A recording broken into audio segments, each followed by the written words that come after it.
Hey, what's going on? It is 13 with Faked Wargasm, bringing you a question and answer video with Tybo. That's right, the man, the myth, the legend.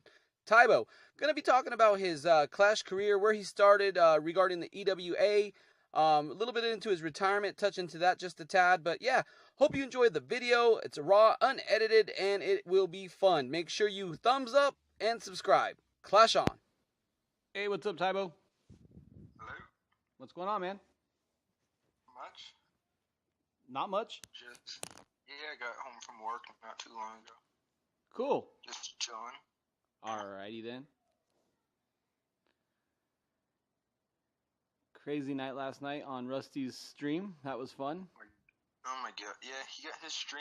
Did you see what happened? Yeah, he got banned for, I guess, falling asleep or drinking too much or something. I don't know. Yeah, he was passed out. It was awesome. It was fun times though, man. It's all over Twitter, so that's good.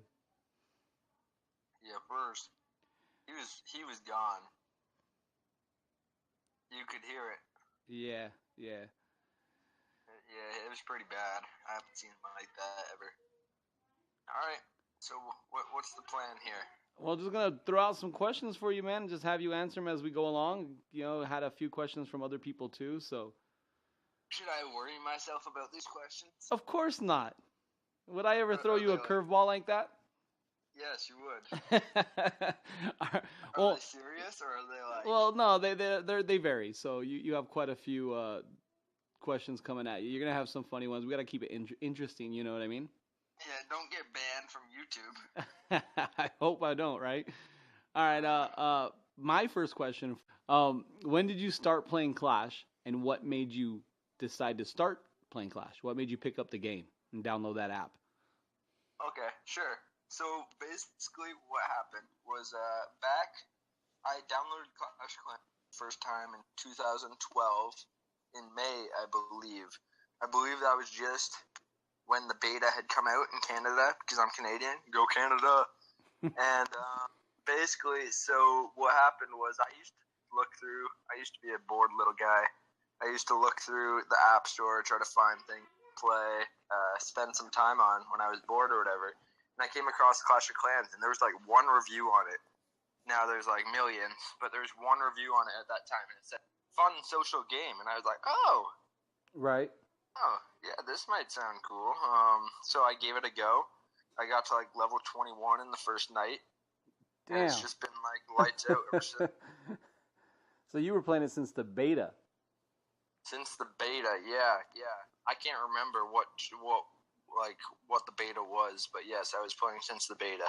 Right. And do you happen to remember what the first clan you joined was, or? Oh, I can tell you the first. Yeah.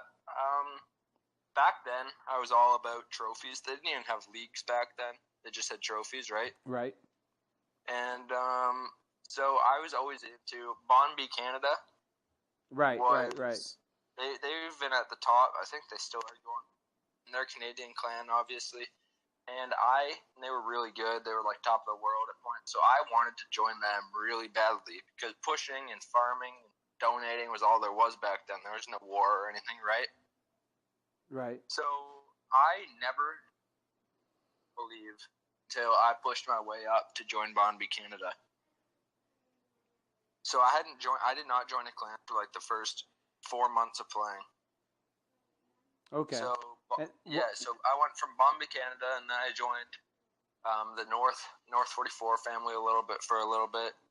They were the top, and Quantum's Web. Them and Quantum's Web were the best two clans in the game at that point. And I kind of just trophy clan to trophy clan, seeing how meeting new people and stuff like that. And that's how basically that was my first kind of community of clans that I joined. So without asking, and it's probably going to be every Clasher's favorite update, was probably the war update, right? And then when that came out, what was your first? What would you say would be your first Elite War clan? Oh, I feel like. Let me think about this one for a second.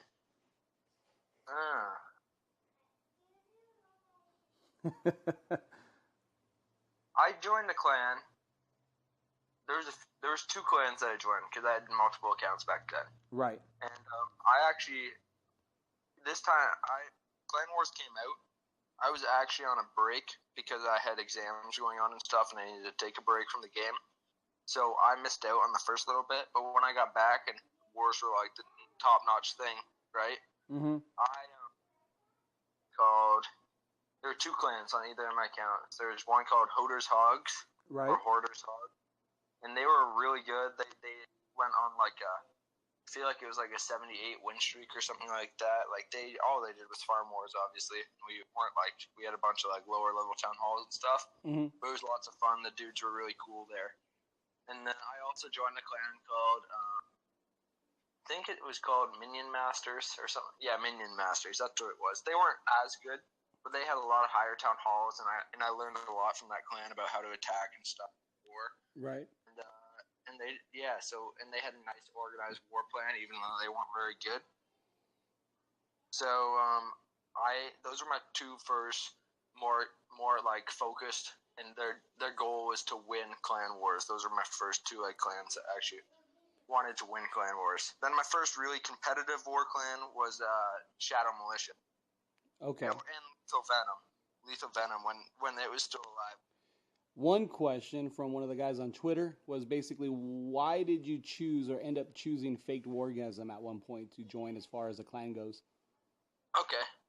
So I was co-leader 6 Schlitzes before the majority of the core guys took their break and decided that they needed a break from the clan, right? Right. So after that happened, I was still affiliated with the EWA and everything like that, but I made the decision that I wanted to join 2 new clans with my accounts, Mm-hmm. and so I started looking around, seeing what would be the best option for me, seeing where I wanted to go, not where other people wanted me to go. And I was looking around, saw Faked Wargasms, like I knew who they were. I think I tried recruiting them into the EWA when we first took off. And, I knew who they were. They seemed to do really well in farm wars and seemed really organized, and they were getting into the range war scene and everything. And my mini account at this time was just a 64K 1515, I think, heroes. Uh-huh. So it wouldn't have been accepted really anywhere like top tier clans. So I actually reached out to John. Well, Benji reached out to me in the first place. He's with Faked Wargasm. And then after that, I found John on GroupMe and asked him if he'd be willing to accept a 65 or 64K, whatever I was at that point, 1515 Hero Town Hall 9. And he welcomed me. So I didn't really have much. It didn't really take me long to consider after that, because Faked Wargasm was even a really good clan, really notable name back then. Right. So and now it's even bigger now that I'm there and you visited, right? Yeah, whatever you need to tell yourself. Yeah, so, I mean, they've improved even more. Like, they're really getting in. But yeah, I was really happy to join Orgasm, and I ended up joining on my other accounts as well at one point. Right. And, yeah, it's a fantastic client. Really cool guys. They kick ass in war. You can't ask for much more. Cool, man. Another serious question, and I had no idea why this came up, but when you started the EWA, right? When you were one of the original EWA founders, correct? Yeah. And then how did that? Blah. What was that? Me and Jay Blah. He's currently one of the administrators, I think, still, and me and him were the ones who kicked it off and started it up. Now, I'm not too familiar with the Clash of Clans alliances and whatnot, but how did that become an idea? Was that something that was created? Was EWA the first, or was it something that you decided to do after seeing another alliance pop up, or how did that become a brainchild of yours? Yeah, for sure. So back probably last year, so about a year from right now. Last year, at some point in the fall, I was helping administrate and run different tournaments around the community. So I was involved a little bit in the Battle of the Nine tournament, if you're familiar with that. Mm-hmm.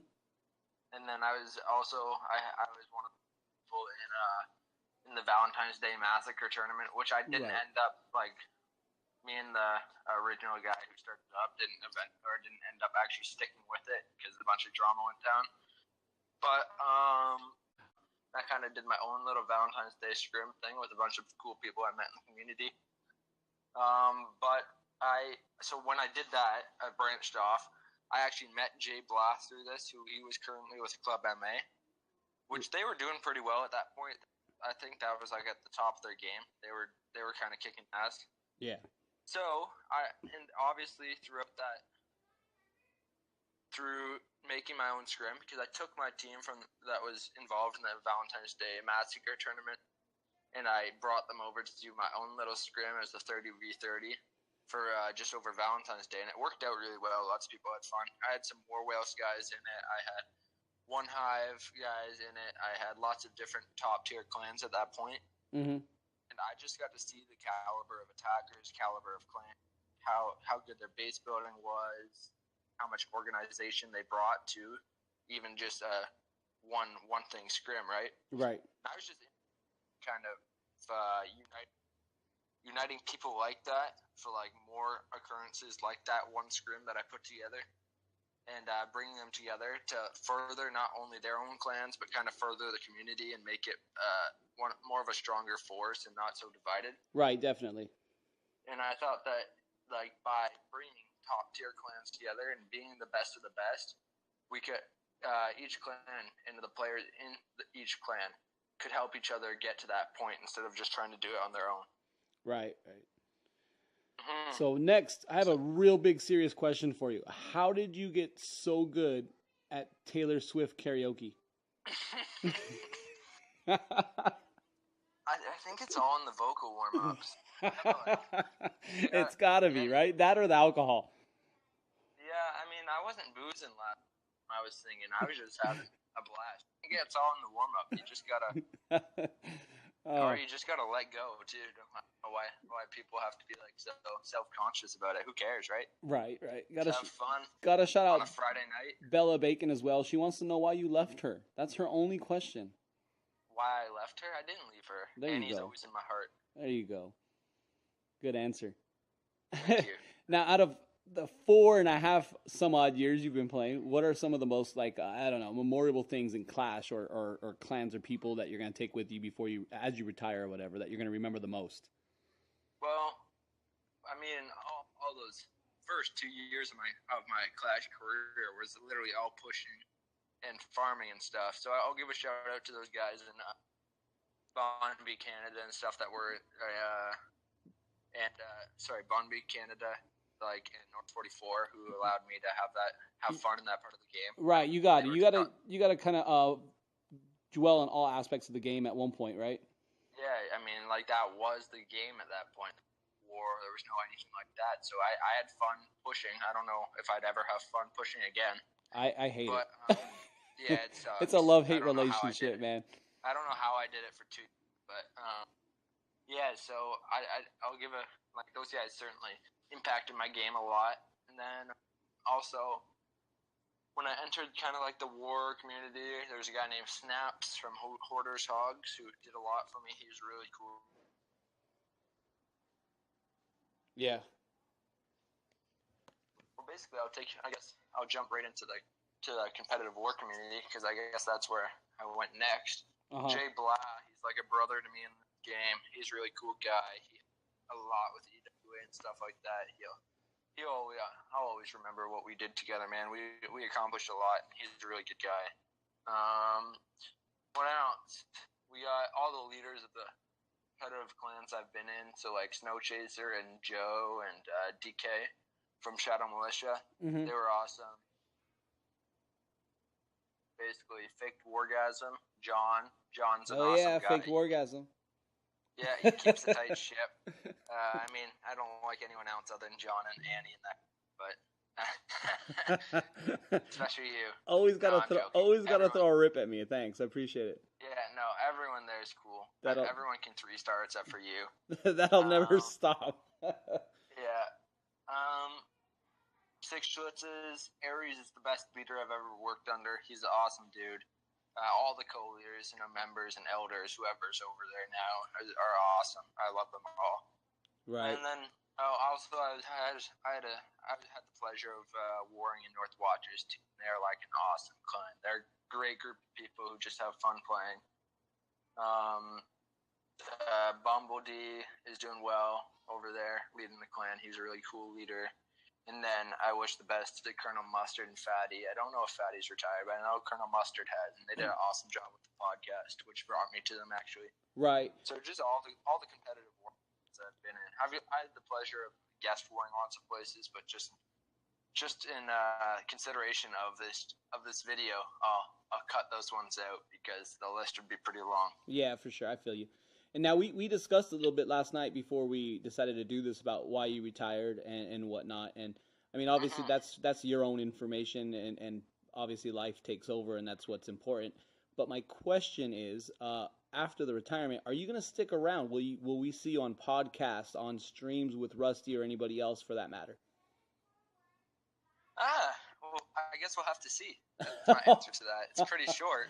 I'm sure the karaoke nights will still be there. Yeah, we'll have to see.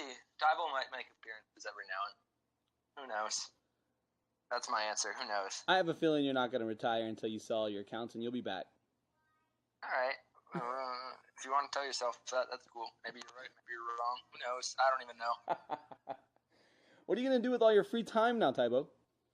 Yeah, I don't know. I've poured almost 4.5 years of like every moment into. Like I'd come home from whatever I'm doing early just to get my war attacks in. I don't know. I can actually do things now. It's pretty cool. Time to find a girlfriend? I'm always gonna miss the game, but what'd you say? I said, time to find a girlfriend and have a social life, maybe?